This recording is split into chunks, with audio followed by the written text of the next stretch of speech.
Olá, pessoal! Estamos começando um novo projeto hoje. Muitos desafios, mas estou muito feliz por essa oportunidade, que é o nosso podcast.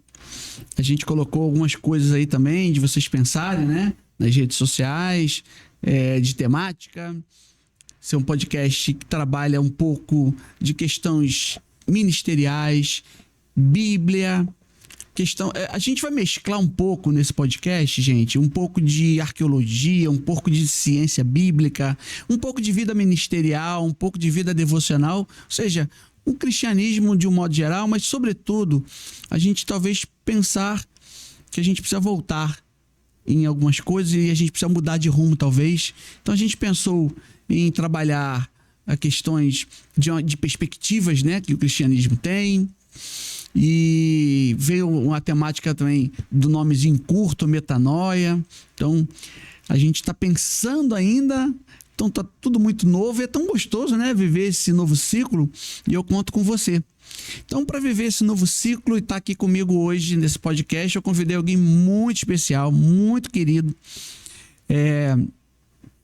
De fato, a Bíblia ela é muito sábia quando ela diz que a gente tem amigos mais chegados do que irmãos. E eu posso dizer isso desse amigo que está aqui comigo hoje para começar esse projeto, que é o pastor Rogério Pereira dos Santos. Que bom ter você aqui, amigo.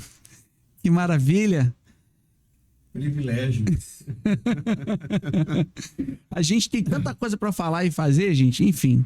E aí eu queria começar nesse primeiro momento. O pastor Rogério vai se apresentar, é claro. Mas a gente, nesse primeiro momento, eu queria, Rogério, que você falasse um pouco de vida ministerial. São 35 anos de vida ministerial. Quanta coisa passou. Quantas alegrias. Quantas frustrações. Eu guardei muito aquilo que você teve com a gente lá na igreja de Benfica, em Itaipava, Osleana, né? Da questão do poder de Deus, ele vem sempre junto com o sofrimento de Cristo. Esse negócio aí eu preciso me debruçar mais, viu? Porque isso tá em crise hoje em dia. As pessoas só querem o poder. E aí, enfim, mas que bom, amigo, ter você aqui comigo nesse projeto aqui. Obrigado, de verdade. Gratidão pela tua vida.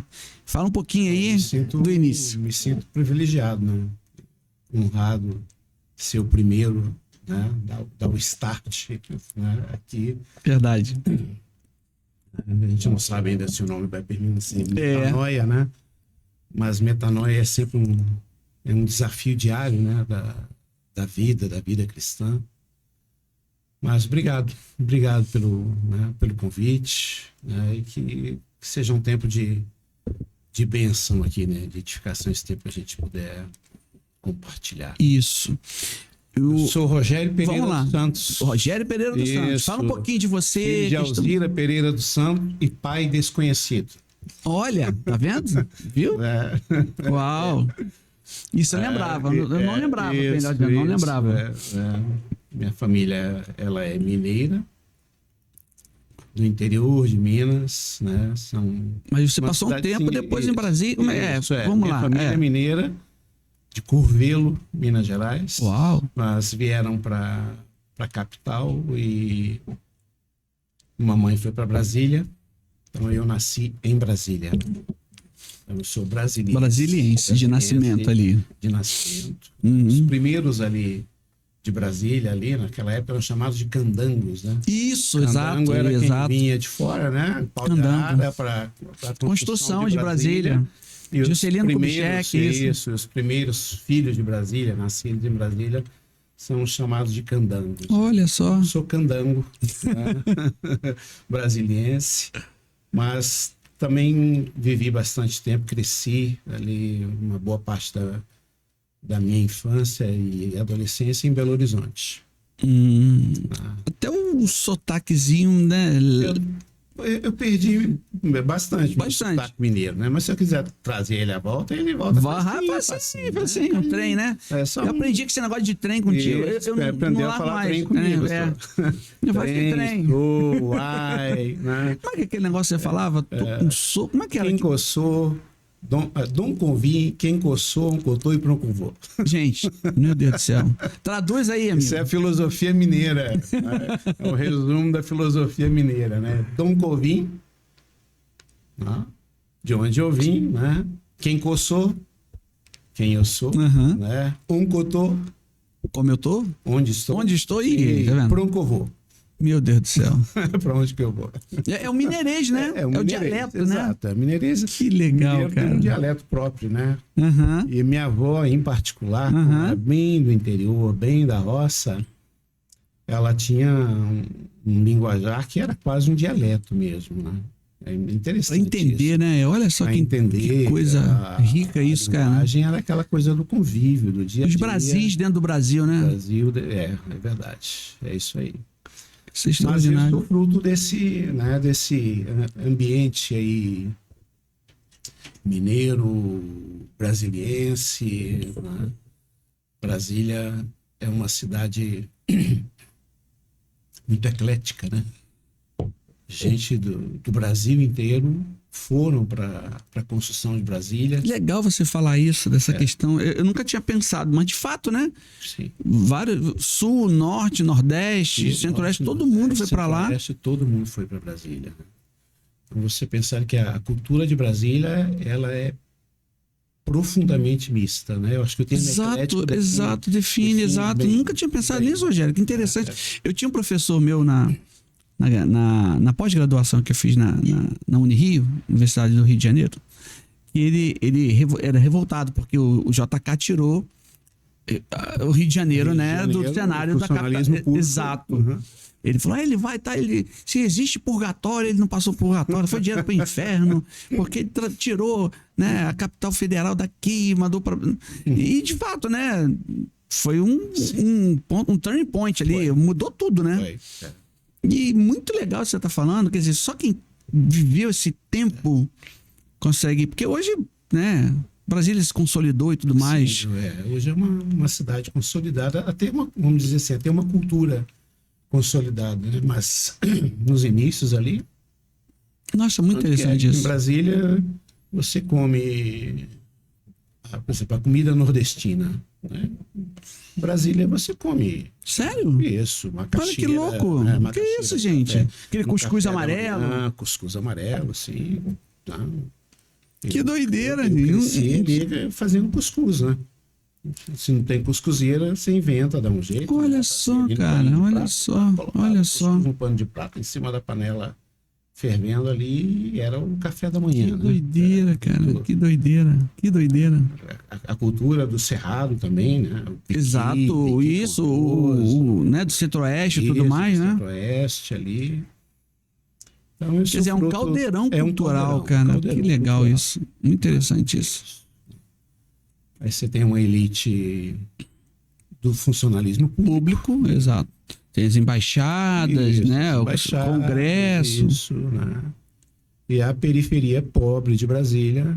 Ceilândia, acho que é isso, né? Ceilândia. Taguatinga, exato. Eu tinha amigo meu da minha turma de Marinha, né? Você sabe que eu sou oficial da Marinha, tô na reserva. E eu me lembro disso, eu tinha 2 amigos muito queridos, próximos, que eles eram de Brasília. Sim. E era engraçado, que um morava na tal da Asa Norte, Asa Sul, não lembro. Isso, lá. E o outro morava lá em Taguatinga. E era nítida a diferença. Eu cresci em Taguatinga. Então. Mas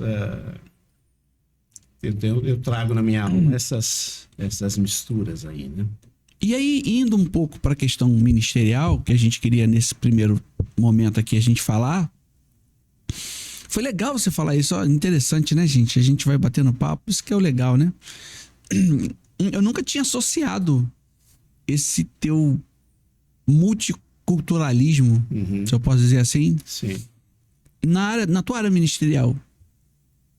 Porque, olha que interessante, você está falando de Brasília, então você conviveu com a cultura brasileira, sim, né? De forma ampla, assim, e depois aí você vai pro aqui o Sudeste, Minas, né? Que Minas já é outro mundo também, né? Sim. E para além disso, depois você vai pro Sul, que depois a gente vai falar um pouco mais sobre isso, né? Então assim, uau, Tem que usar mais isso aí, amigo. Isso, fora o Um monte Rio, demais. né? Fora, né, fora o Rio que você... Isso. Rio e São Paulo também, né? São Paulo... Eu tive um tempo em São Paulo. Então vamos lá, amigo. Fala um pouquinho dessa tua trajetória ministerial aí, porque como isso, olha que legal, né? Como essa questão desse caldeirão mesmo cultural. Como é que isso? Rapaz, Porque talvez você não tinha nunca pensado sobre isso, sabia? É, cara, é muito interessante. É cidadão do mundo, é verdade. É verdade. Bom, vamos pensar em ministério, isso, né? O ministério, ele começa com a minha conversão. Isso. Tá? E a minha conversão... Você foi o primeiro da tua família a se converter? Fui o primeiro. Uau. Foi. Legal. Tem um ditado que se dizia lá em casa, né? Que lá em casa quem não macumbou foi macumbado.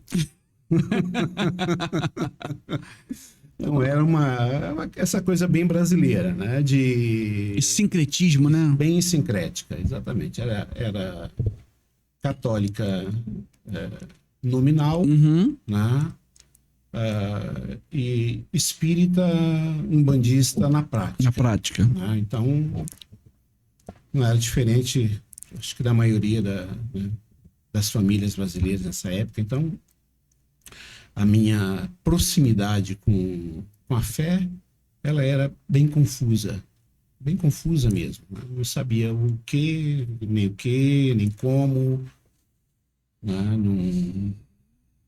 Nunca tinha frequentado nada ou nenhuma religião como alguma coisa que realmente fizesse parte da vida. Né? Essa semana está aqui, essa semana está lá, né? Coisa está meio difícil, vai no terreiro, não.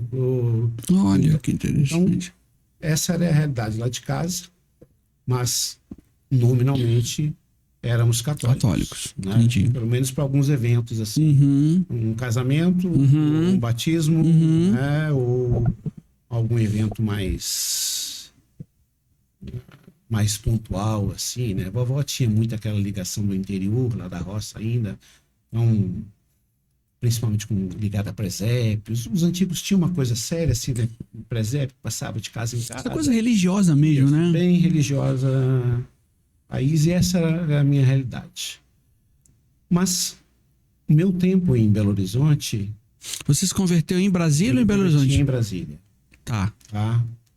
Mas eu fui para Brasília de uma forma meio compulsória, porque até os 13 anos eu ia para Brasília, voltava, tal, então ficava um tempo com mamãe, um tempo com vovó.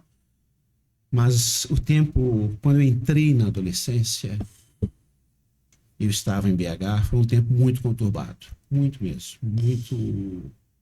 muito perigoso na minha vida. Então, a proximidade com o tráfico, a proximidade com as drogas, a realidade do morro. E você tinha quantos anos aí, mais ou menos? Adolescente, pré-adolescente? 10 anos. Nossa. 10, 11, 12. Foi um tempo... Foi precoce, né? Mas você pensar nos meninos que crescem na favela, né? E essa era a minha realidade. Eu cresci na favela, seja em Belo Horizonte ou em Brasília. A gente, quando pensa em Brasília, acha que Brasília não tem favela, né? Mas tem, sim. Né? Aliás, a realidade de pobreza em Brasília, ela chegava a ser pior. É mesmo? De BH. Olha que interessante. Sim. E eu tô falando em que ano, mais ou menos, aí? Você tá falando aí... Década de 70? Isso, exato. 77, 78. Isso, essa época aí. Ainda era ditadura militar e tudo mais. Exatamente. Né? E eu comecei a me aproximar das drogas, né, do tráfico. E... comecei a experimentar drogas. Isso entrando na adolescência. Caramba, então, a adolescência não precisa de nada disso para já ser difícil em si mesma, né? Mas uma adolescência com droga, né? Com a proximidade com o tráfico, com gangue, a coisa ficou bem complicada. Deus te viu mesmo, meu filho. Foi. eu fiquei extremamente agressivo. Você ainda tem isso na memória, assim, vivo ainda? Claramente. Uau.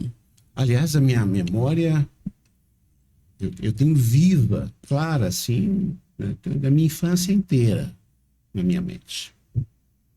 Então, o tempo de morro, de favela, né, eu tenho ele todo.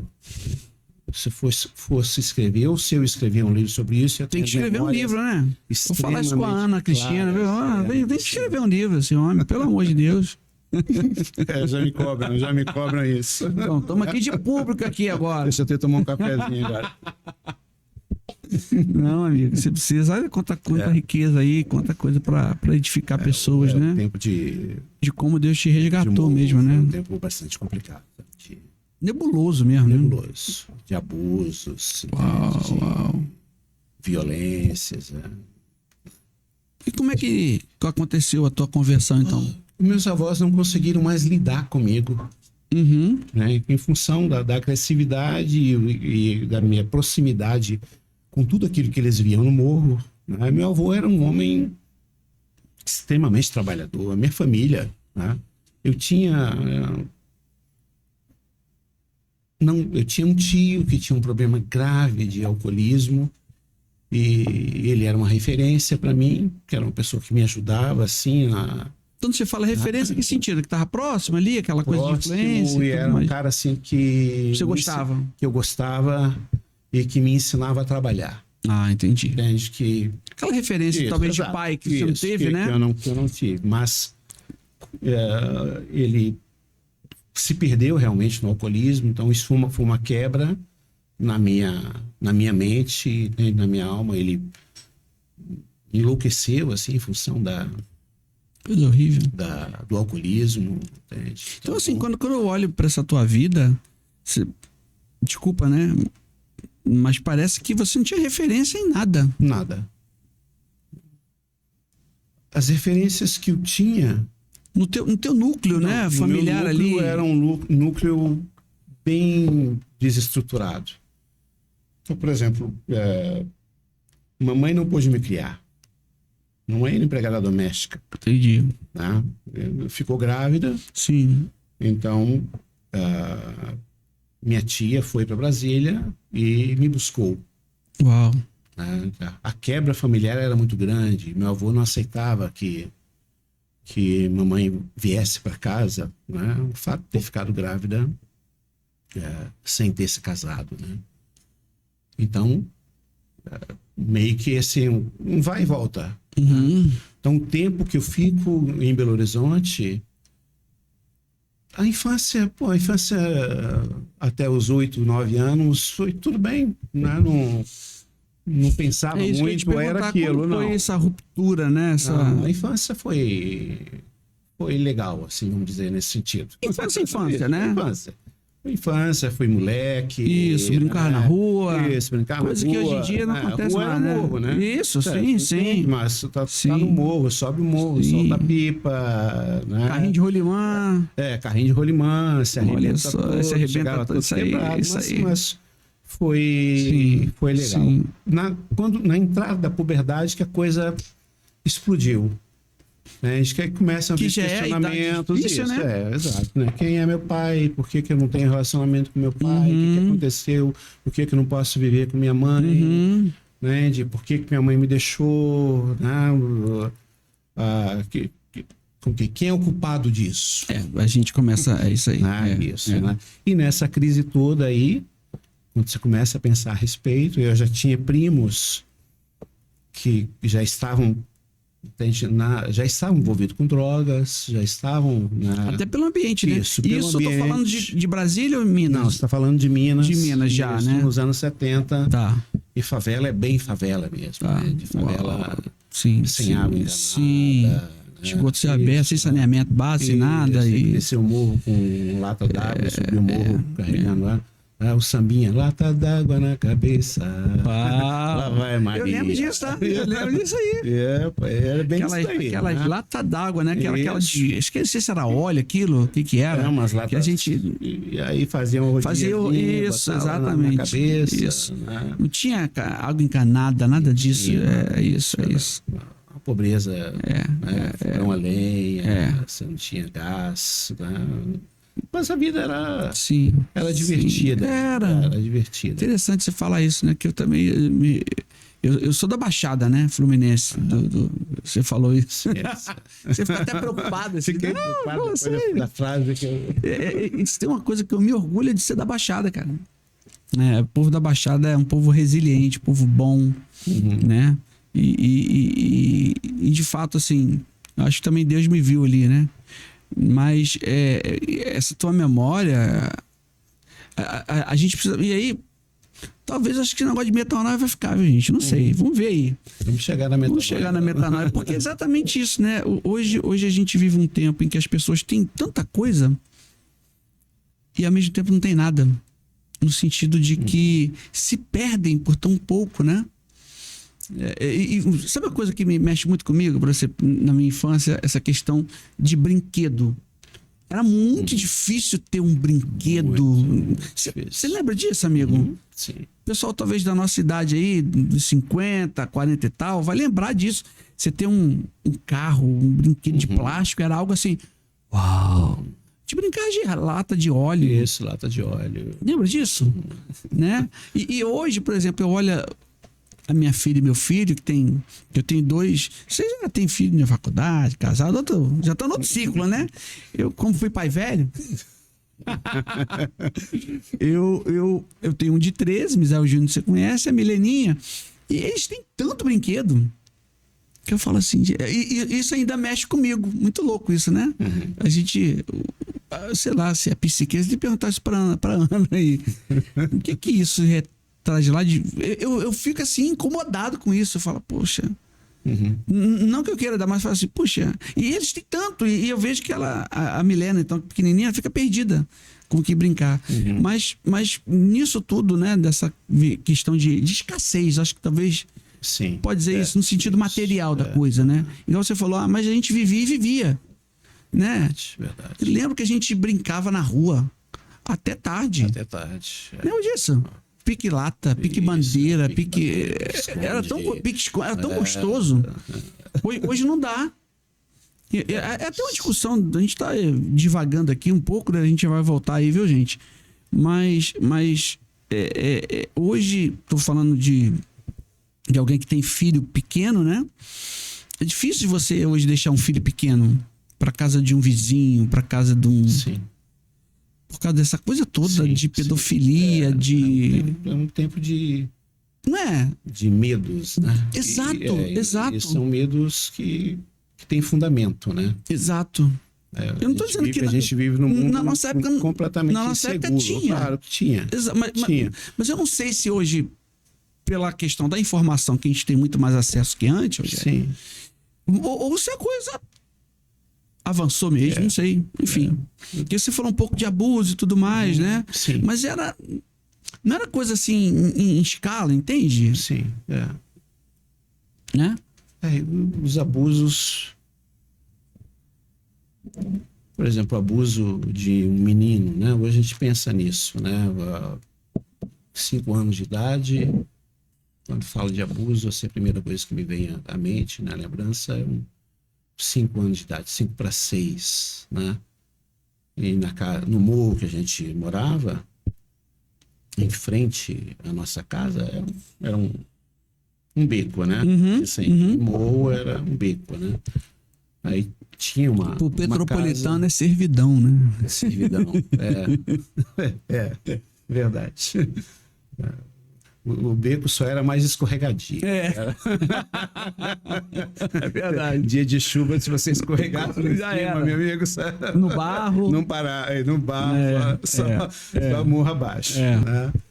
Mas tinha uma casa de moças que eram prostitutas. Uau. Né? Então, aí você pensa, Coisa estranha, né? Graças a Deus que a mente muda, né? Mas naquela época,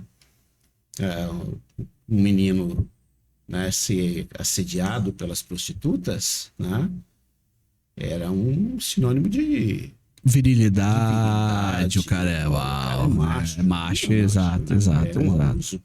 É, É exato. uma agressão. Sim, sim, É uma exato, área exato. da vida que precisa ser curada. Sim, Né? Depois você precisa sim. encarar isso, e no meu caso, encarar isso em Deus, e isso precisa ser curado, porque se abre uma ferida. Mas essa questão toda, né? Acho que foi bom você fazer um pouco desse pano de fundo pra gente entender o processo da tua conversão. Como é que foi? Isso. Bom, meus avós não aguentaram mais lidar você comigo, falou isso, né? exato. Isso, a coisa ficou extremamente pesada, eu fiquei muito agressivo. Então... Você tinha o quê? 13, 14? Eu tinha 12 anos. 12 anos. Então eles, olha, vamos te mandar para sua mãe. Não te devolver. Vamos devolver porque não estamos aguentando isso mais não. Né?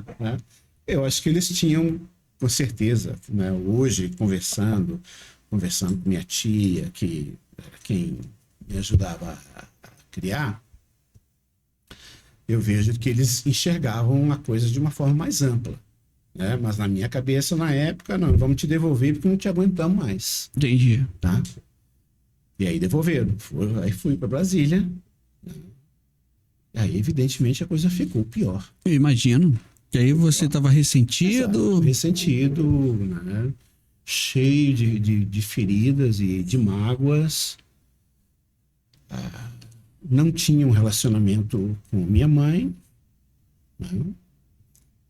Porque nunca tinha convivido com ela por muito tempo, muito menos nenhum relacionamento com meu padrasto. E o meu padrasto era um cara rígido. Então, eu vou entrar agora numa estrutura de vida que... Uau, teu padrasto, é verdade. Meu padrasto. Quer dizer, hoje a gente adulta, a gente se coloca num lugar, sim ou não? Uau, tô recebendo aqui um problema, né? Isso, tô recebendo. Como é que resolve isso? Pois é, tô recebendo um adolescente que foi devolvido, vamos dizer assim, porque está com problema. Então, qual que é a atitude primeira do meu padrasto? É colocar regra, colocar ordem, né? Não, ele vai aprender pela força, né? Isso aí. E aí o negócio ficou extremamente difícil. Muito, muito complicado. Uau, amigo. Muito complicado. Né? A agressividade piorou. O acesso às drogas em Brasília. Isso que foi bom você falar. Você consegue, talvez, ter um aspecto de dosagem disso? Era maior em Brasília o acesso? BH Sim, era mais? Não. Em Brasília o acesso era maior. Porque em Brasília o acesso era entre os outros adolescentes. Entende? A coisa, por exemplo, corria na escola de forma facilitada. Em Belo Horizonte, não. Em Belo Horizonte eu morava no morro. Era ali restrito, né? Exato. O morro traficava, ou seja, o pessoal ia lá no morro. Ia lá para poder comprar. Entendi. Mas quem morava no morro... Sim, entendi. Muito pelo contrário, havia até uma certa proteção, assim. Imagino, que isso imagino. Né? Ainda mais naquela época, ainda tinha essa coisa, né? Sim. Né? E os traficantes do morro tinham respeito pelas famílias. Tá? E é muito diferente de hoje. Hoje você tem, por exemplo, meninos, adolescentes, né? Muito jovens, que são os traficantes. Exato. Né? Na minha época, não. Adulto, né? Isso, adultos. Né? Tinha um camarada só para... que era um traficante, né? O Carlito. Carlito se tornou um grande amigo. Olha! Carlito era o cara do morro. O patrão. O patrão, entende? Ele era o a gente fala no Rio de Janeiro, nos morros do Rio, né? O patrão do... E ele era um homem enorme, 2 metros de altura. Assim, rapaz, que... Olha só. Só a presença dele impunha respeito. Entendi. Então, quando ele dizia não, é não. Não. Então, se alguma criança, como ali no meu caso, começasse e os pais procurassem, falaram, está acontecendo isso. O carlista chegava que universo paralelo, né? E isso, em certa medida, ainda acontece hoje ainda, mas você pontuou bem, hoje o patrão é um menino de 20 e poucos anos. Eles não interessante se essa... muito tempo, né? E é outra coisa interessante, porque não vive muito, né? Isso, não vive muito. Né? Interessante essa questão. Era esse cara era que esse dava cara. ordem. Tem gente que chegava e dizia não, entende? Aqui não. Que proibia. Olha que louco. Muito doido, né, cara? É a ausência do Estado, você tem outra política. Tem outra política, você tem... Que doideira, cara. Não, assim, são coisas que a gente ouve, né? Que a gente vê no sentido de uma notícia, alguma coisa, mas você tá de frente com essa realidade, E nesse mundo louco que você vivia, Deus te achou. Deus me achou. E como é que foi? Em Brasília, como a coisa se intensificou demais, Sim. eu fiquei muito depressivo, fiquei profundamente depressivo. Uma depressão assim... Uma depressão... É porque nessa época não tinha esse conceito de depressão, não, né? Não. Era melancolia, sei lá que o pessoal fala, tá muito melancólico. Isso, né? Mas eu tinha todos os sinais claros de depressão. Hoje a gente analisa, né? Não sair de casa, entende? Ficar completamente isolado, né? Calado. Inclusive fui me isolando de amizades, até na escola mesmo. Né? Os meus pais, minha mãe, meu padrasto, então vamos botar esse menino para trabalhar. Né? Então comecei a trabalhar, sempre trabalhei, tá? Isso mesmo desde criança. Comecei a trabalhar com 7, 8 anos de idade, mas em Brasília, né? E aí trabalho duro, trabalho pesado, né? Servente pedreiro, serralheiro, tal. O trabalho vai salvar o menino. Né? Mas à noite eu ia para a escola, né? Aí a bagunça continuava. Então, esse tempo em Brasília foi muito pior do que o de Belo Horizonte. Afundei. Uma depressão com uma tendência, com um pensamento suicida. Olha isso, cara, que doideira. Depressão com pensamento suicida. A ideação suicida, ela foi ficando mais muito forte, constante. Né? E nessa época, é isso aí, em 1980, jovens de todas as igrejas de Brasília fizeram um movimento evangelístico, que iam nas escolas, pegaram uma parceria com os Gideões Internacionais, que pegaram aquela Bíblia, né? E esses jovens fizeram esse projeto evangelístico para alcançar todas as escolas de Brasília, tanto públicas quanto particulares. Tiveram um apoio do governo e foram na minha escola. Caraca, olha que legal, que legal, que legal. Na escola, que legal. Turnos, manhã, tarde e noite. Eu estudava à noite. Que legal. Nessa época.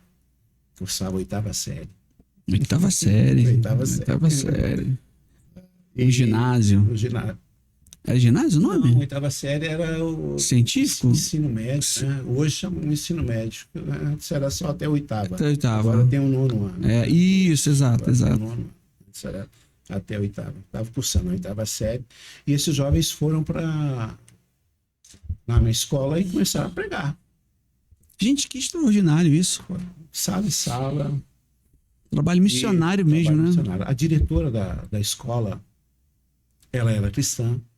Então ela facilitou. Mas igrejas evangélicas, você está dizendo, né? Você não está falando, né, de um católico, de um. Não. Igreja era um projeto evangelístico de igrejas evangélicas. Né? Olha que interessante. Muito inspirado, esse pessoal que estava fazendo esse trabalho ainda estava muito inspirado.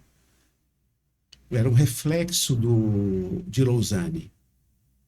Uau, Lausanne, Isso, uau. Anos né? 50 isso aí, né? Que a gente tá falando? 70, 70, né? 70, né? 70. 74, Isso. isso, né? Associação Evangelista. Isso, Billy Graham, exato. Líderes do As mundo cruzadas inteiro, evangelísticas que ele as cruzadas fazia. evangelísticas, exato, e reuniu líderes do mundo inteiro na cidade de Lausanne, na Suíça, né? Isso. E Lausanne, ele gerou um compromisso missionário muito intenso, missionário e evangelístico. Sim, verdade. Então, esse movimento de evangelização... Olha que interessante você tá falando, né? Um Foi- pouquinho foi de história tudo. do Isso. cristianismo História aí, do gente. Olha que cristianismo aí, legal. Legal isso aí, A gente vai cara. ficando velho, vai virando história Vai viva, embora, né? né? É, amigo. Eles foram de sala em sala mesmo. Que legal. E eu matei aula, né? É claro.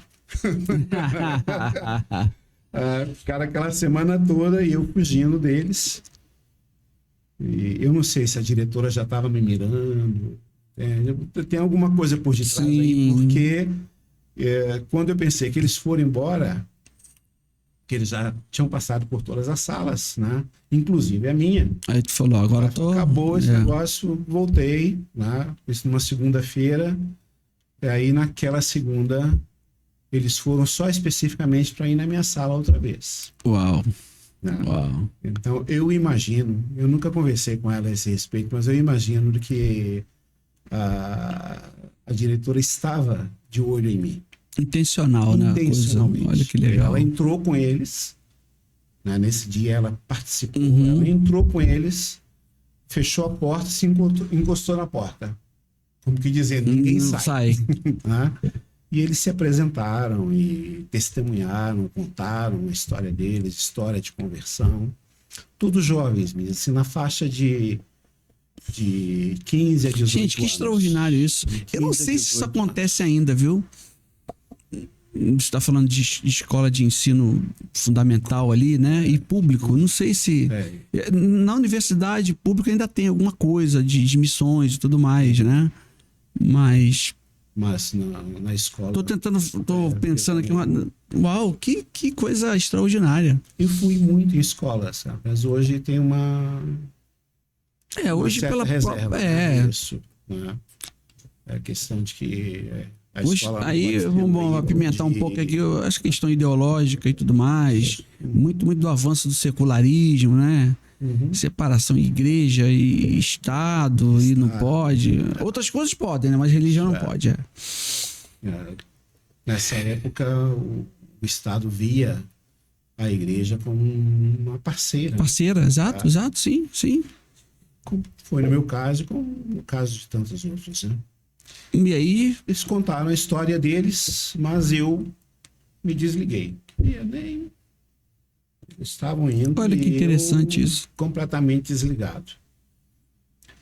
Mas de repente, um rapaz estava contando uma história, falando de um versículo bíblico, nem me lembro o que era. Uhum. Mas ele parou assim e falou: eu vou contar uma história para vocês. Mudou da água para o vinho. Vou contar uma história de uma moça que preferiu morrer do que negar Jesus. Aí aquilo me chamou a atenção. Por que ele mudou tão radicalmente o que ele estava falando, né? Ele estava tentando evitar o que ele falava, mas aí, quando ele mudou, aquela história começou a contar, a época, União Soviética, Guerra Fria, né? Cena do mal, contra o bem, de ferro, isso. Né? E ele estava contando a história de uma moça num daqueles países da União Soviética, cristã, sendo perseguida, e que preferiu morrer, olha que interessante, do que negar a fé. E aí eu pensei, mas o que Jesus pode ter de tão bom que alguém prefere morrer do que negá-lo? Uau, que interessante. E porque eu vinha andando com aquela ideação suicida. Eu não tinha tentado suicídio. Eu não tinha... Vias de fato, né? Vias de fato. Mas a ideia estava lá. Mas a ideação estava aquela coisa latente lá, em você ali, né? Até porque esse ponto da depressão, a ideia de suicídio, pode de alguma forma parecer ser o alívio, né? E é um engano isso. Uhum. Existe um tabu, né? Se pode falar tal a respeito, mas a ideia de que alguém possa amar tanto a Jesus, não é? De que Jesus se tornou mais importante que qualquer outra coisa. Sabe o que eu tô achando interessante? Desculpa, só a gente pensar aqui. Não sei se é isso. A minha leitura aqui, tá, Rogério? Uhum. A tua conversão foi muito mais racional do que mística, do que. Foi Que gerou em você um questionamento. Foi. Que normalmente. Não vou dizer normalmente, né? Mas talvez na maioria das vezes, enfim. Vem um místico, né? E trabalho emocional, a pessoa tem aquele momento de choro, talvez. E aí eu vou para Jesus como uma fuga, talvez, não sei. Mas você. Uai. Que trem é esse aí? Rapaz, fui que muito legal. racional, né, cara? Sim, mas muito interessante isso. Tanto é que o que me despertou foi a ilógica da situação. Ele está indo por um caminho, de repente começa a falar. Quer dizer, isso tem anos e esse troço ficou tão em você. Exato. Né? Sim, te marcou tanto, né? Deixou uma marca indelével em você aí, ó. Não, esse troço me marcou. Uau. E aí eu levantei, eu estava de cabeça baixa, eu levantei e olhei para ele. Aí você ficou prestando atenção. Fiquei prestando atenção.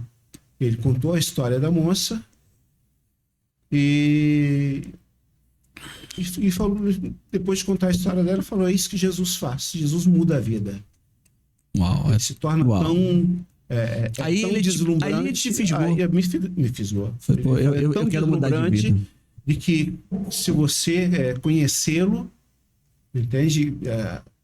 Todas as outras coisas quero mudar de vida. Pequenas. E aí falou: você quer mudar de vida? Devia estar falando para todo mundo. Sim, mas tinha uns 30 alunos ali, né? Então falou: fica de pé que a sua vida vai mudar. Aí aconteceu uma coisa esquisita. Aí vem, olha que interessante, cara. Aí tem um místico. O místico, aí, sim, exato, sim. Porque eu quis ficar de pé, mas não conseguia. Uau. Não conseguia.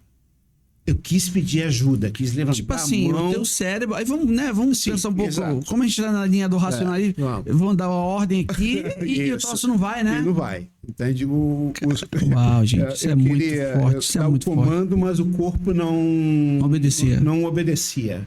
Entende? Eu queria ficar de pé, aí não conseguia. E interessante, antes você estava normal, ou seja, com todas as tuas funcionalidades. Toda a minha funcionalidade. Coisa louca, na cadeira, cara. me mexendo. Gente, o espiritual Mas aí, quando eu quis me levantar, eu não tinha comando, mas a minha mente estava lúcida. Sim, exato, sim. Você não estava fora de você.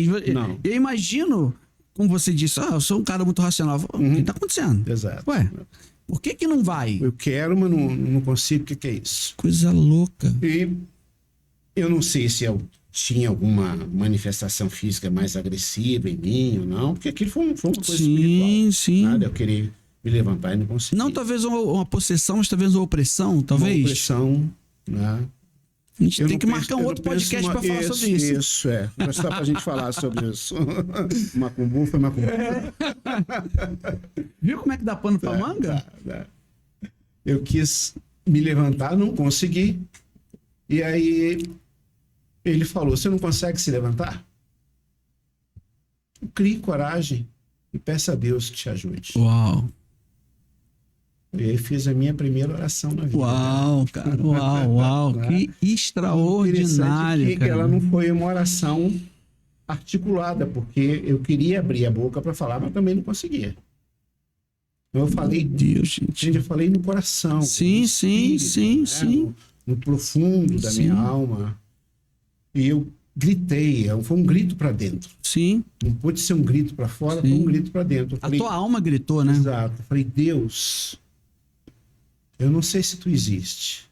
Olha que interessante. Mas se tu existe, me ajuda agora. Quando eu gritei para dentro, agora, Misael, dei um pulo naquela cadeira. Parece que tava travado, né, cara? Travado. E... Pedido. Meu né? Deus, gente, que coisa... Amarrado, sei lá, seja o que for. Não, Sim, sim. Quando eu falei, Deus, me ajuda agora, eu dei um pulo da cadeira. Confesso que eu fiquei assustado, né? Imagino. Né? Com, você tomou com um o que susto, estava né? acontecendo. Aí veio um rapaz, uma moça, ficaram do meu lado, me perguntaram se podia me abraçar. Falei que sim. Oraram por mim, fizeram, né, a oração. Jesus entra no coração do Rogério.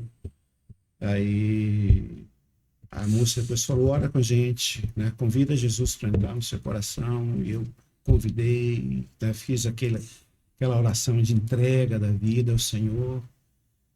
Aí o rapaz pegou uma bíbliazinha daquela, eu estava com uma jaqueta, aí ele colocou ela no... Rapaz, tu lembra dos detalhes, esse negócio foi... Olha só, que legal. Falou, olha, vai para casa e lê isso. Quero aqui. ver se tu lembra a cor da jaqueta? Lembro. Claro, era ele é estranho, Ana. Ele é estranho. Eu lembro que eu tava comendo ontem à noite. Uma jaqueta jeans desbotada. Né? Uau, era moda. Era moda. Caraca, que legal, cara. Que eu usava, né? Que legal. Tá bom, Rogério, você é fora da curva mesmo. Gente, tô começando bem esse podcast. Cara, que legal, ele cara. Colocou a bíbliazinha no meu bolso e falou, olha, Jesus está no teu coração. Uau. Então, interessante, só que você vê aí como é que a Bíblia é a palavra de Deus, né? E aí tem um pouco do que a gente quer falar aqui, viu pessoal? Você precisou deixar ele entrar. Isso. Se você não falasse assim, Deus, me ajuda, não sei se tu exige, entende ou não? Aquela coisa, estou à porta e bato. Se você... A decisão humana, né? Tem essa participação, né? Claro que é o Espírito Santo. Sim, mas... Né? Mas ele não... É a via de mão dupla. Exato, ele não arromba a porta. Né? Isso é muito importante, porque aí vai um pouquinho até do que eu quero pensar com você, mais pra frente, desse evangelho que a gente vive hoje, cheio de técnica de neurolinguística, técnica do coach, que pode usar, cara, mas eu coloco tanto isso que não tem espaço para o Espírito Santo atuar. Não tem espaço para o evangelho. Genuíno. Genuíno, verdade. E olha que interessante, porque assim, poxa, amigo, por isso que tu é o cara, viu, gente? Meu Deus do céu. Não, porque a tua conversão... Vou fazer um paralelo aqui, amigo. Tu vai ter que pagar meu almoço hoje, hein? É quase Paulina. Porque Paulo era um cara extremamente racional. O apóstolo Paulo. Eu fico pensando assim, e ele mais ou menos contemporâneo de Jesus. Talvez se Paulo tivesse conhecido o Jesus histórico, ele não ficaria impressionado. Por mais milagre que Jesus fizesse, ele precisou conhecer o Cristo da fé. O Deus, entende ou não? Sim. Que aí ele cai. Mas ao mesmo tempo ele é racional. Então, talvez... Olha que profundo eu vou pensar aqui. Veio aqui agora, né, Rogério? Isso. No sentido assim, se o pessoal que estava lá fosse meramente questão teológica, sei lá, missiológica, vamos achar as palavras aí, né? Mas precisou... E olha que interessante, se fosse ele, mudou. Quem foi que eu vou contar uma história. Aí começou o espiritual. Sim. E a tua experiência de falar assim, quero me levantar e não conseguir, eu acho que ali foi a tua experiência com Deus. Foi. Não sei se eu me fiz entender. Me fiz entender, amigo, claro, do que você está dizendo aqui?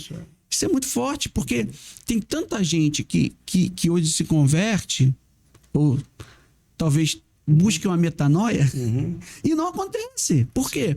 Porque ela está num ambiente agradável, num ambiente confortável, num ambiente, que eu acho que a igreja precisa ser acolhedora, tá? Não estou dizendo, claro, precisa ser acolhedora. Mas ela tem que ser confrontadora, né? Pois é. Se não tiver esse embate, entende o que eu tô querendo dizer, amigo?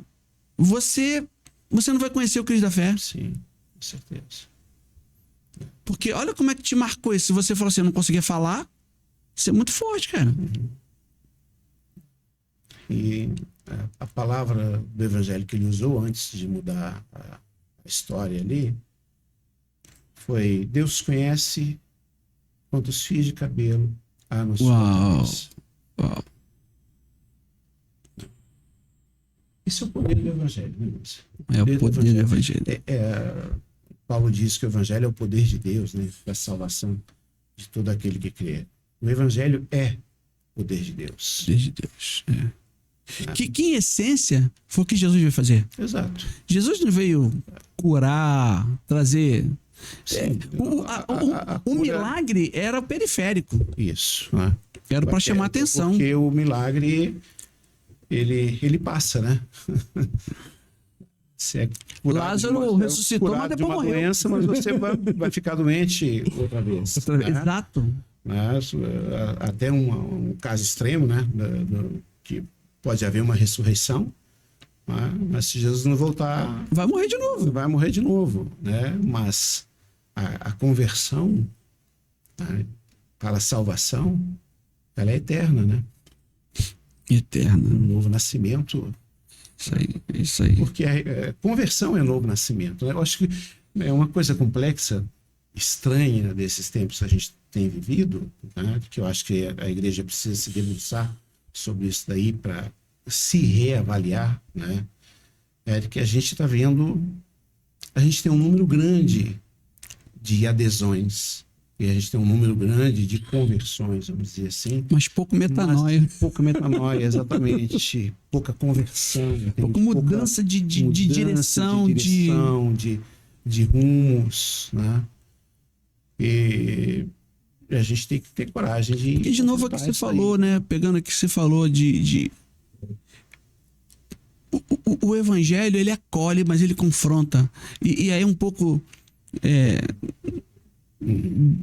Eu gosto muito do Rodrigo, né? Tem uma coisa que ele fala assim, Deus, ele é paradoxal, mas ele não é contraditório. Uma coisa é você ser contraditório, você às vezes se desdizer, mas o paradoxo não. É aquilo que parece, mas não é.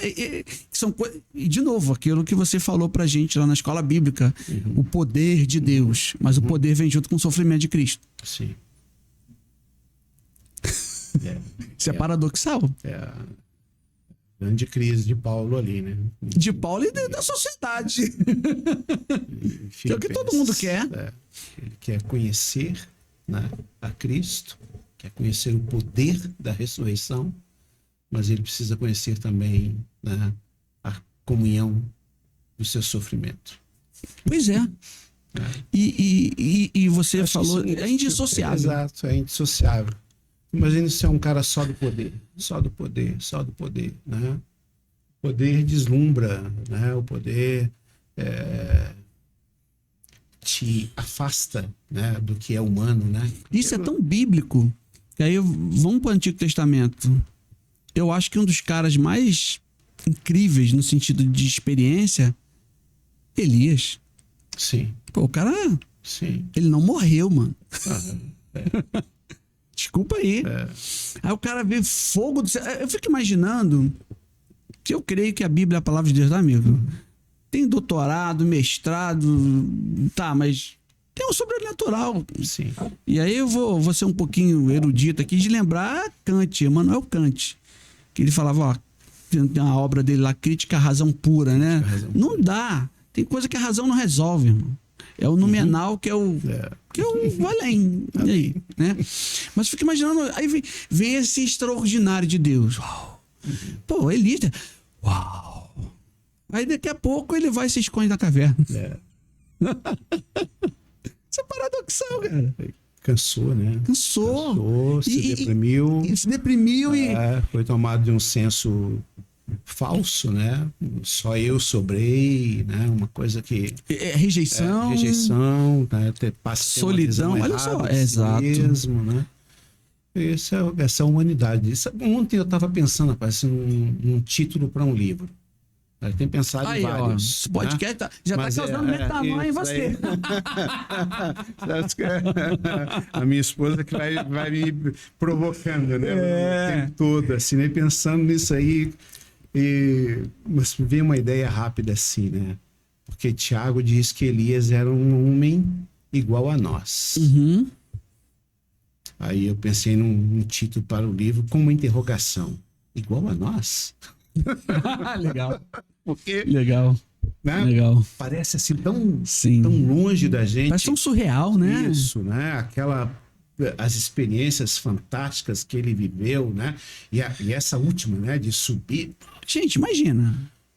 É muito louco. Subir numa... Não, Rogério, e aquela coisa assim, não vai chover. E é interessante que numa leitura desavisada, o cara vai falar assim, nossa, ele é arrogante, né? Sobre a minha palavra não vai chover. Mas ele fala, não vai chover. E não choveu. E não choveu.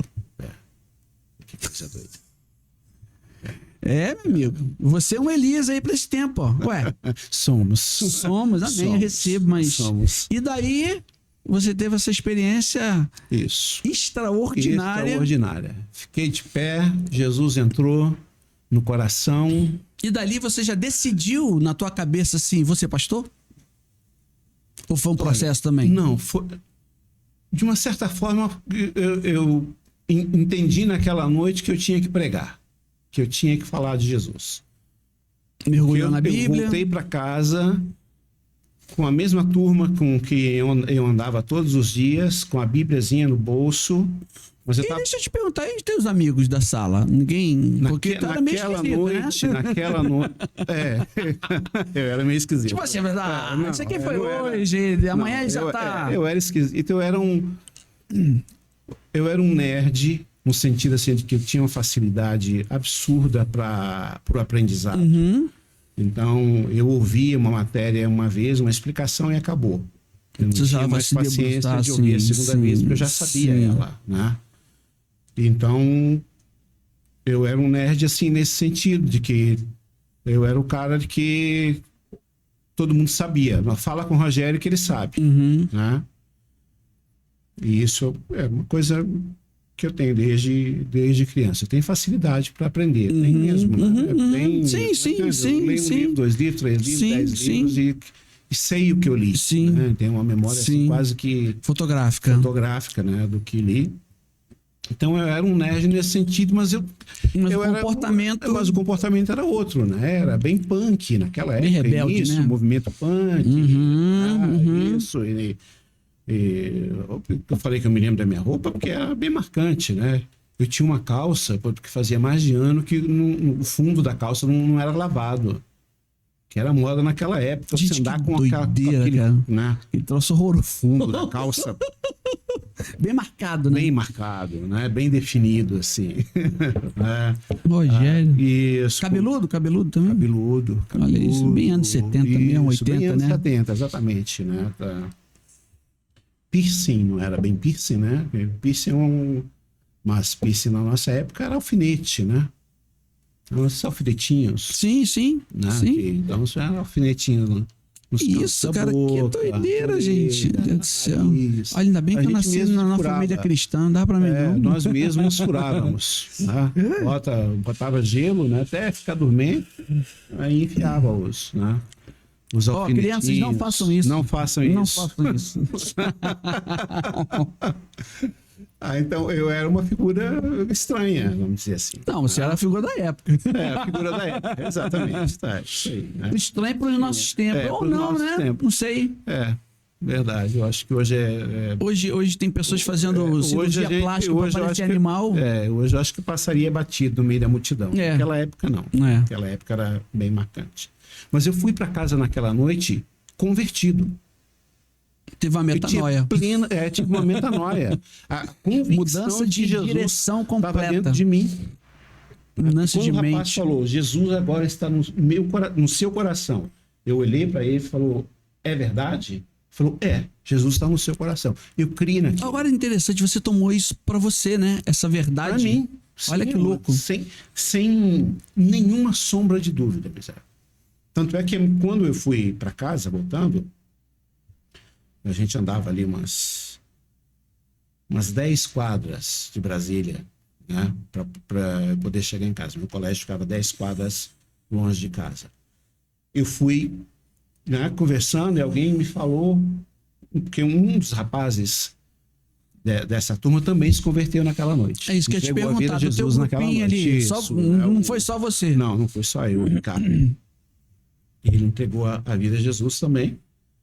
E alguém falou alguma coisa comigo, eu me lembro aí, na minha memória de elefante, né? Eu me lembro, falou, não, alguém falou alguma coisa, eu pensei que estava falando a respeito do que tinha acontecido comigo. Não, eu preciso começar a falar do que aconteceu comigo. E ele falou assim, o que aconteceu com você? Jesus entrou na minha vida, cara. Que doideira, cara. A minha primeira reação, né, pós-conversão, foi contar o que Jesus parece igreja primitiva, né? Não parece igreja primitiva quando Jesus... Foi imediato. Aí você vê a questão espiritual, né? Quando Jesus chega para o chamamento, né? De Pedro, de Mateus, ó, vem. Às vezes a gente acha que não, pô, isso aqui tá instantâneo demais, né? Exato. Deve ter acontecido um lapso de tempo ali. Não, coisa, na verdade, acabou. O que eu tô querendo dizer, hoje parece que a gente quer ajudar demais o Espírito Santo. É verdade. Eu não sei se eu tô me fazendo entender, amigo. Você tá falando. Eu sou muito imagético, né? Então eu tô imaginando a tua sala de aula, a tal da calça sem fundo esquisito, a galera, entende? Eu tô pensando isso aqui na minha cabeça e a questão da coisa ser instantânea, ser ali. Foi instantâneo. Alguns dizem que conversão é um processo. Acho que a santidade é um processo. Acho que a santidade é um processo. A conversão, ela é instantânea. O novo nascimento é instantâneo. Né? Me ajuda a lembrar aí, não sei se é o eunuco lá no Novo Testamento, com Filipe. O Cornélio, esses caras. Isso. Ali. Tiveram a metanoia. Isso, a metanoia. E acabou. Aconteceu. Gente. Olha que a gente não programou nada disso, viu, gente? Não pensamos nada disso. Olha como é que Deus está nesse negócio. Tá fluindo. Cara, muito interessante. A gente nunca tinha conversado sobre isso, cara. Sobre esses pormenores, né? Os detalhes. O detalhe que é maravilhoso, que enriquece tudo, né? Verdade. E dali você saiu para pregar. Eu saí para pregar, cara. Eu cheguei em casa, falei com minha mãe. Ela não deve ter acreditado. Não acreditou. Eu também não acreditaria. Mãe, Jesus entrou no meu coração. E você falou assim, papo reto, isso. Papo reto. Falei, Jesus entrou no meu coração, eu sou crente agora.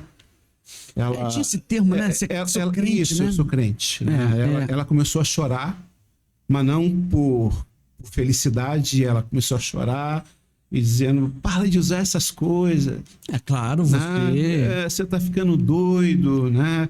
O que eu vou fazer com você? Vou ter que te internar. E eu falei, mãe, eu mudei, mãe. Jesus entrou no meu coração. Esse menino tá doido, né? Chamou o Giovanni, meu padrasto. Ele tá ficando louco e tal. Aí eu fiquei quieto, né? Em qualquer outro momento da vida, nós já estaríamos numa discussão. Você já começou a mostrar algo diferente, noite, né? Eu não fiquei quieto. E talvez ela não percebeu? Ela foi percebendo. É isso que eu ia te perguntar. Né? Porque o meu comportamento mudou. Sim. E aí eu não gritava. Outro ponto. Exato. Desculpa, meu gente. comportamento mudou. Tem que mudar o comportamento. O comportamento social. Instantaneamente em relação a ela. Eu não respondia. Ela e o teu padrasto também sentiram isso? Ou ele... Sim. Em graus diferentes, não? Ela percebeu mais rapidamente porque ela viu de que eu não respondia mais, eu não gritava mais, né? A boca cheia de palavrão, tal, aquela coisa toda.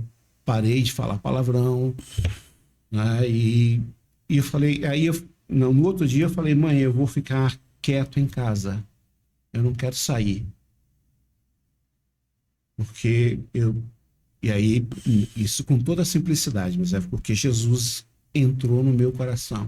Uau. E eu tô com medo de que de repente eu possa sair, encontrar entre aqueles com quem eu vivia. Você sentiu pressão social dos teus amigos? Porque é mudança. Não deu tempo de eu sentir pressão mesmo. Foi o seguinte, eu fiquei um mês trancado dentro de casa. Ah, tá. Uau. Nesse um mês que eu fiquei trancado dentro de casa, eu li a Bíblia.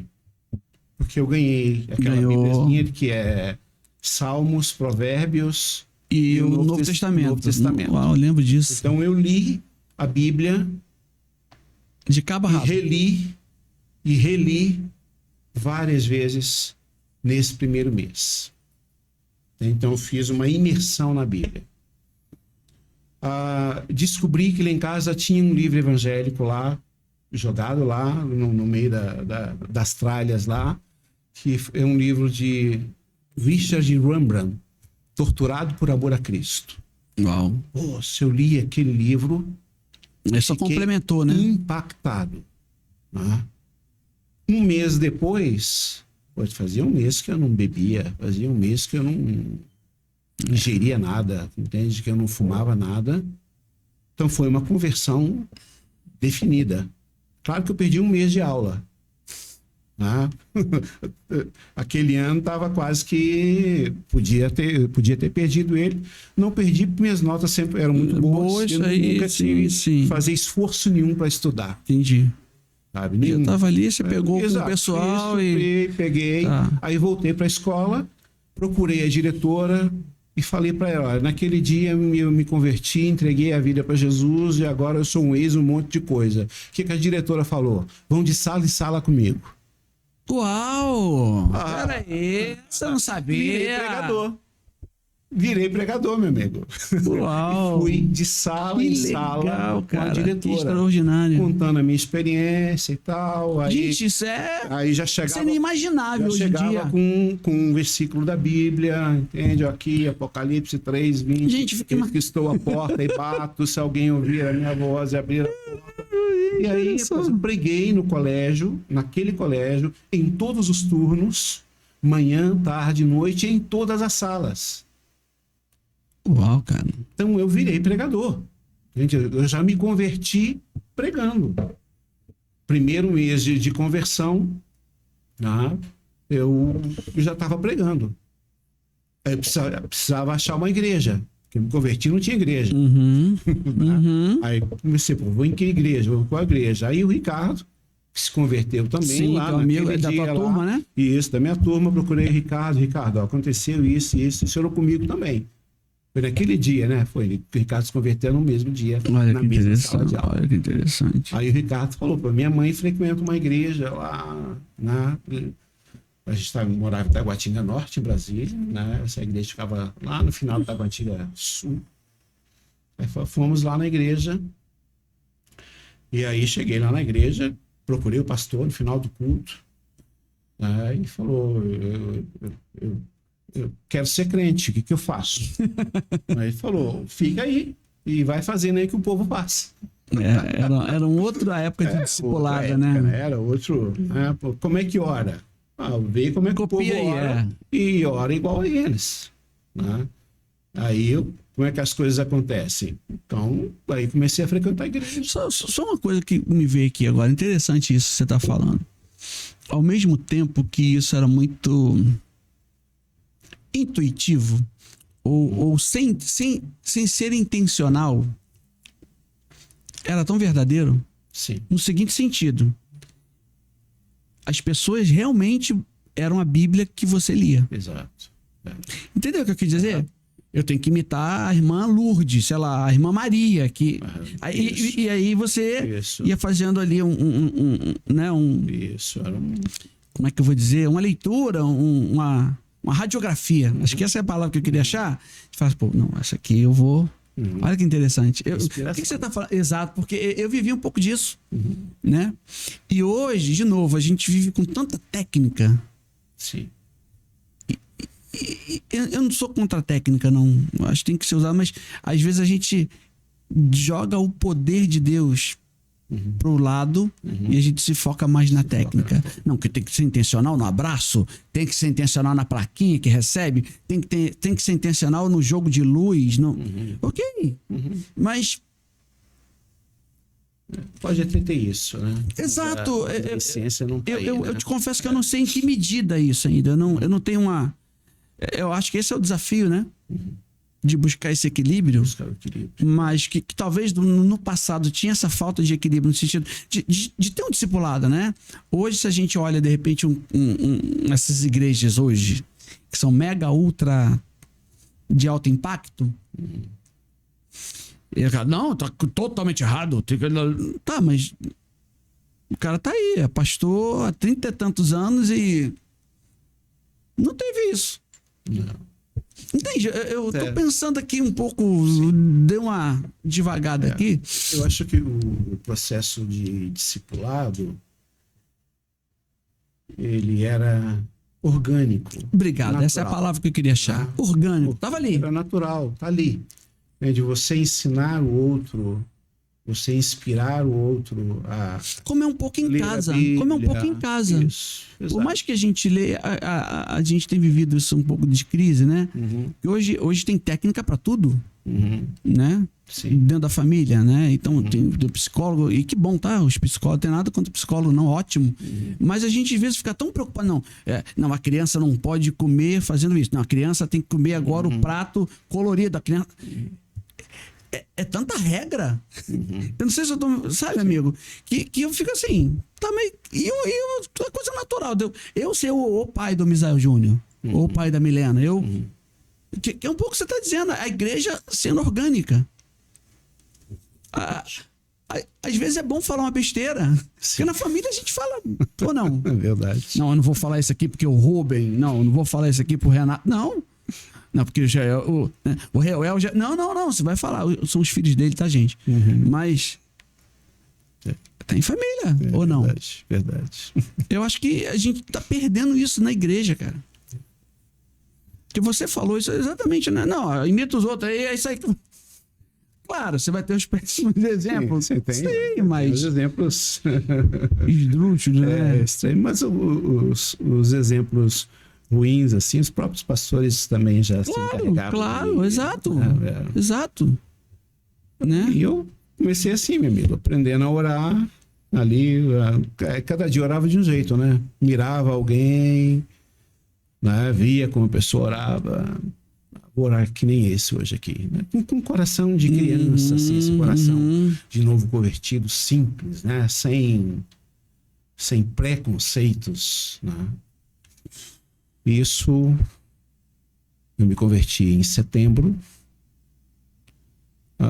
Em outubro, eu tive uma experiência de batismo com o Espírito Santo extraordinária. Uau. Um batismo de poder.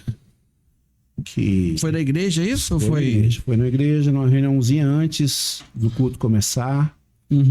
Eu já tinha perguntado ao pastor, eu leio ali na Bíblia e vejo ali que as pessoas, o Espírito Santo vem sobre as pessoas, elas falam em línguas. Isso aqui é só para aquela época ou é para a gente também? É só para alguns ou é para mim também? Eu falei para você também, meu filho. Né? Exato. Como ele é orgânico, você está olhando todo mundo, o que eu faço? Também quero, né? O que eu faço? Eu quero receber. Ele falou, você crê que aquilo que está escrito lá é para você? Creio. Então peça a Deus que Deus vai te dar. Curto e grosso, assim, sabe? Tá muito exato, orgânico, exato. Como é que planta? Pega a terra, bota lá a semente, joga água. Não tem. Tem uma série de técnicas, que tipo de adubo eu vou botar. É o que eu tô falando, né? É pra ampliar o negócio. Mas a base, Rogério, isso que me preocupa hoje, a essência é isso. Não tem muito que. Verdade. E aí? E nessa experiência, nesse dia antes do culto... Isso um mês depois, mais ou menos, é isso? Um mês depois, exatamente. Converti em setembro, outubro, fui batizado com o Espírito Santo. Uma experiência de poder, assim, de que eu fiquei uma semana falando em línguas. Uau! Uma semana. Tá? Quando eu conto essa experiência, eu cito sempre uma frase de São João da Cruz, né? São João da Cruz diz assim: se eu quisesse eu não podia, e se eu pudesse eu não queria. Uau, peraí, fala de novo esse negócio. Se eu quisesse eu não podia, se eu pudesse eu não queria. Se eu quisesse parar, né, eu não podia, e se eu pudesse parar eu não queria. Que legal, cara. Foi realmente uma experiência de transbordar do poder. Do espírito, né? Isso. Essa coisa Aí, toda, né? Em novembro me batizei. E aí cheguei pro pastor e falou: pastor, eu quero pregar. Eu me sinto chamado para o ministério. Olha só. Né? Aí o pastor me olhou, eu já estava batizado com o Espírito Santo, batizado nas águas, convertido. Já tinha cortado o cabelo. Aí vai entrando no formato do evangeliquez, aquela né? calça já tinha ido pro tanque, já tinha sido lavada. E nisso tua mãe e teu padrasto só vendo essa mudança, né? Só vendo a mudança. Olha que interessante. Viram, entenderam a conversão, mas minha mãe tinha uma dificuldade, assim, achando que eu pudesse me tornar fanático, alguma coisa desse tipo, né? E aí eu fui... Aí ela poderia ter razão agora a partir desse momento, porque cheguei pro pastor e falou: quero pregar. Aí o pastor olhou para mim e falou: aqui você não prega. Uau! Não, você fala muita gíria ainda. Ainda mais naquela época, assim. Né? A tua linguagem não é linguagem de igreja ainda, é muito novo, não vai ter oportunidade de pregar, não. Vai demorar um tempo ainda. Eu falei: mas eu quero pregar, pastor, eu preciso pregar. Aí ele falou: vai pregar na feira. Eu perguntei: na feira pode? Até hoje eu não sei se ele foi irônico, ou se ele te empurrou, né? Ele realmente acreditou naquilo, mas eu entendi como sendo uma liberação, um aval. Vai pregar na feira. Aí chamei o Ricardo. Ricardo, você vai pregar na feira comigo? Aí ele falou: eu não tenho coragem, mas eu vou contigo. Você faz, eu fico aí te acompanhando. Isso. Aí aparece o Ricardo lá em casa, caramba, dirigindo um Fiat 147. 147. Uau. Amarelo. Rapaz, só... Meu Deus. Relíquia. Isso aí é... Ó, o carro era da mãe dele. Até hoje eu não sei se ele tinha carteira ou se não tinha. Nunca perguntei isso, nunca quis entrar nesses membros. Né? Ele falou: olha, eu embico o carro na entrada da feira e você prega. Eu subi em cima do capô. Rapaz, pesava... É magrinho, né, filho? Pesava 60 quilos. Não é? Hoje ia ficar difícil. Hoje não dá. Você sobe em cima do capô e prega. E a gente vê no que acontece. Uau. Aí subi realmente em cima do capô, na feira, ali na Praça do Bicalho, em Taguatinga Norte. Subi em cima do carro e preguei. Falei de Jesus, falei como eu tinha me convertido, o que aconteceu na minha vida. Meu texto base de pregação era Apocalipse 3:20. Eis que estou à porta e bato. Né? Falei de Jesus. Viu? Falamos dele hoje aqui, ó. E aí depois que preguei, aí eu olhei pro Ricardo: o que eu faço agora? Aí ele falou: lá na igreja faz apelo. Aí fiz apelo. Você que está me ouvindo, né, que está entendendo o que eu estou falando. Isso no peito falante, sem microfone. No peito. Rapaz, olha aí só. Fiz o apelo para entregar a vida a Jesus. Rapaz, e veio uma moça chorando. Olha só, cara. Ficou em pé ali na frente, carro chorando. Aí desci, chamei o Ricardo, oramos por ela. Eu falei: você quer entregar a vida a Jesus? Quero. É tudo que eu quero. Preciso de Jesus. Aí aquela moça, uau, uma jovem adolescente, entregou a vida para Jesus naquela feira. Depois que oramos por ela, ela falou: você pode vir comigo e orar pela minha filhinha? Ela era uma adolescente. Olha. E tinha uma filhinha que estava doente há semanas. E a criança chorava dia e noite, chorava dia e noite. Eu já tinha ido para o hospital e ninguém achava o que a criança tinha. A criança, mas chorava assim, sabe, quando a criança grita. E aí uma vizinha estava cuidando da criança enquanto ela tinha ido na feira pegar alguma coisa. Morava num barraco de tábua. E se soprasse um ventinho mais forte, jogava tudo no chão. Nossa, caramba. Aí entrei naquele barraco. Eu também morava num barraco, mas aquele era pior. Era pior. Entrei, a criança chorando. Tinha 14 anos mesmo. Uau. Aí peguei a criança no colo e pela primeira vez na vida eu orei, né? Por alguém assim, né? Que até aquele momento não fosse eu mesmo, né? Com a criança no colo, eu falei: Deus, eu já li lá na Bíblia de que o Senhor cura. Se o Senhor quer curar essa criança, cura ela agora. De novo, a oração orgânica, sem muita... Essa palavra agora estava me acompanhando de forma muito, muito intensa, né? Porque eu falei: cura ela agora. E a criança imediatamente parou de chorar. Dormiu, descansou. E eu devolvi aquela criança para a mãe na certeza de que ela estava curada. E eu entendi naquele dia de que eu fui chamado para isso. Quer dizer, que eu fui chamado para pregar o evangelho, que eu fui chamado para abençoar pessoas. Vamos sair daqui do evangeliquez no sentido que eu entendi perfeitamente. Você entendeu o propósito da tua existência. Sim, entendi. Isso é muito forte para esse tempo. Sim. Isso é muito forte, Rogério. Porque... E aí tem uma frase, não lembro de quem é, que ele diz assim, acho que é o Mark Anderson, né? Ou é o Tozer, que diz que o pior fracasso é você ter sucesso onde Deus não está.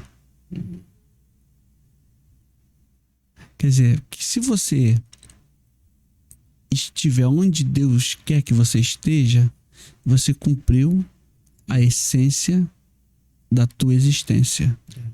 Isso é meio louco, cara, mas tipo assim, fiquei pensando aqui, tipo assim, esse celular tá aqui, né? Tem uma capa aqui pra ele. Eu, sei lá, posso tentar usar essa capa pra fazer alguma outra coisa. Mas ela não vai cumprir. Tô sendo bem orgânico, bem simplório mesmo, sim, sabe, amigo? Mas ela tem um encaixe perfeito para esse celular. É tão louco que, se for outro modelo, sim, ela não encaixa. Verdade.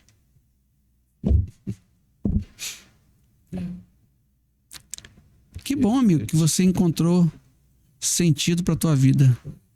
Eu acho que é isso para nós todos, né?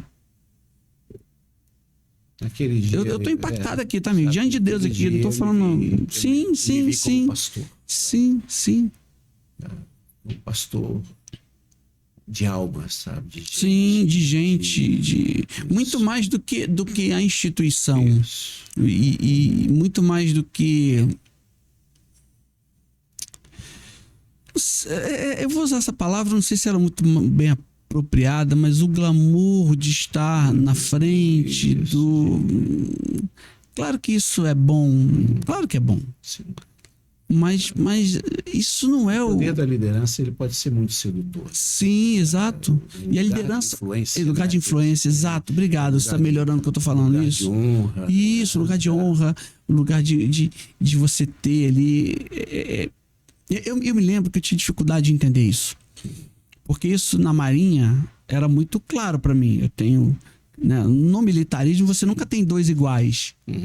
Né? Existe Sim, a hierarquia. A hierarquia, tá? E eu entendi a igreja como igreja, como família, como... Entende?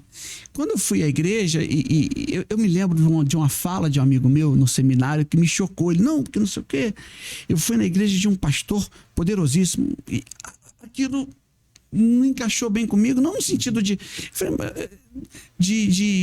uma reprovação, mas no sentido de não entender. De ignorância no sentido lato da palavra, sabe? Falei, como assim, pastor poderoso? Poderoso no sentido de que Deus usa ele? Sim. Não, depois... Poderoso no sentido institucional, né? Que ele estava dizendo. Isso é... Diz que as coisas são dois conceitos que não se encaixam. Não se encaixam. Não, e isso é nefasto, isso é...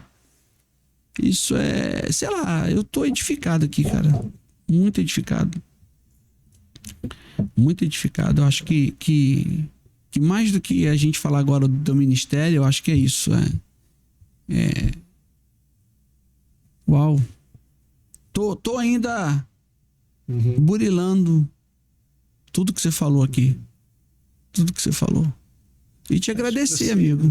Você deve ter ouvido pinceladas. Muito, né? exato. Momento, Sim, de pregações, pregação, de bate-papo. Aham. Mas não. Eu acho que hoje é como se eu tivesse pego um livro antes Aham. e lido a resenha do livro. Aquela orelhinha ali. Não, o livro. Aí hoje não, hoje eu comecei a ler o primeiro capítulo. Foi uau! Obrigado, meu amigo. Obrigado. Eu acho que é esse o propósito. Eu acho que a gente. Não sei, viu, meu povo? Preciso da ajuda de vocês, mas eu acho que a coisa ficou, né? Queria te agradecer, Rogério. Te agradecer por esse tempo, por esse momento. Acho que foi edificador, esclarecedor. Foi muito edificador para mim. Muito edificador para mim, sabe? E talvez a gente tenha isso. Queria ver sugestões, né? Uau, que bênção. O ponto eletrônico tá dizendo aqui. Aham. A gente tem a Aninha aqui que é a nossa. Ela, o Eduardo, o Dudu. Quero agradecer aqui o pessoal da Start de estar aqui, o Mark. Obrigado, pessoal. E obrigado a você. Você que tá com a gente hoje nesse primeiro projeto. Que, de verdade, que eu vou dizer aqui, tá, pessoal? Que tem edificado a tua vida.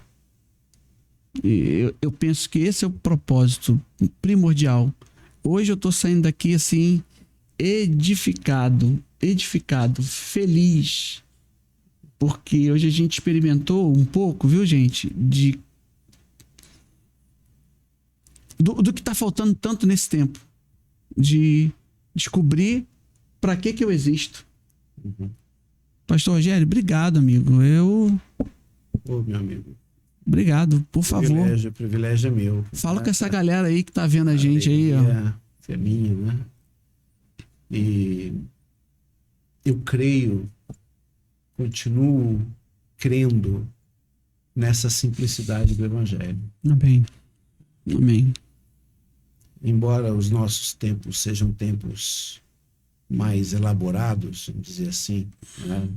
Complexos, mas a alma do ser humano é a mesma. Talvez ela esteja, né, sufocada e oprimida por essa complexidade, mas o poder de Deus manifesta-se através do Evangelho. Deus está compromissado com a sua palavra. Eu creio que a palavra de Deus é viva e ela continua sendo a mesma. E acho que essa simplicidade, Misa, ela é o que me move. Pregar o Evangelho. Vão aí 40 anos que eu estou pregando o Evangelho, né? 1980 para 2025. Só pra gente, nessa ideia aí que você falou, quando você foi consagrado a pastor? Eu fui consagrado a pastor em... Lembra o ano? 5 de janeiro de 1990. Uau. 1990. 35 anos. 35 anos de ministério. Mas já pregando, né, desde 1980, que aí eu comecei a trabalhar à frente de congregação, né, pregando, depois como em equipes missionárias, viajando pelo Brasil. Eu tenho um histórico, nesses 10 anos aí, foi um histórico muito intenso de aprendizagem, né? Então, eu, por exemplo, eu sempre fui muito autodidata, né? Então, eu sempre li muito, muito, né? E lia tudo que me viesse à mão, né? Que eu pudesse alcançar. Conhecimento, né? Isso. Buscar conhecimento. Exato. Legal. Né? E literatura evangélica. Né? Literatura evangélica, nessa época, era bem pouca, né? Sim, escassa. Bem escassa, Sim, bem sim. escassa, né? Então, às vezes, você tinha acesso à literatura em espanhol, mais do que em português. Então, vamos aprender espanhol, tá? Isso de forma autodidata, né? Olha que inglês. interessante. Olha que interessante. Então, né? Também como autodidata em inglês, para poder ter acesso à literatura. Sempre buscando muito, né? O aprendizado do hebraico, né? Eu comecei a estudar hebraico com 16 anos. Olha que legal. Tinha mais. Olha que podia legal. ter acesso a isso. Olha que legal. A gente vai achei... falar depois sobre isso aí. Vamos falar, né? Mas, tirando toda essa elaboração, essa busca,